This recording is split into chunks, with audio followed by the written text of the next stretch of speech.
বর্তমান এমন একটা সময় এসেছে ইংরেজি না পারলেই নয়।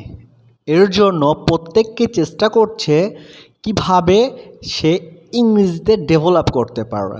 So if you want to develop your spoken English, তো at the first time you will know how to read and right.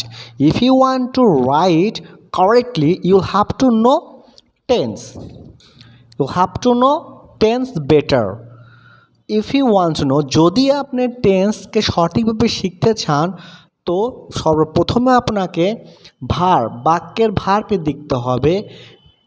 ভার্বের সাথে যদি রস্বই অন্তস্থ এ এন এইগুলো থাকে অথবা উচ্চারণে আসে, তাহলেই হবে সেইটা present indefinite tense.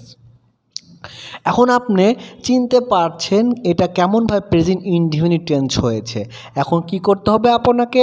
You will have to write in English this sentence. Look at this. You will have to write subject, verb and object. But এখানে আপনাকে দেখতে হবে যদি সেন্টেন্সটা থার্ড পারসন সিঙ্গুলার নাম্বার যেমন হি, শি, ইট হয়, তাহলে আপনাকে অবশ্যই ডাজ নট ব্যবহার করতে হবে নেগেটিভের সময়। এবং যদি সাবজেক্টটা আই, উই, দে হয়, অবশ্যই আপনাকে ডু ব্যবহার করতে হবে নেগেটিভের সময়। আর যদি সেন্টেন্সটা প্রেজেন্ট টেন্সে থাকে তখন আপনাকে শুধু সাবজেক্ট অ্যান্ড ভার্ব ব্যবহার করতে হবে। So guys, everybody, if you face any problem then tell me. Okay, bye.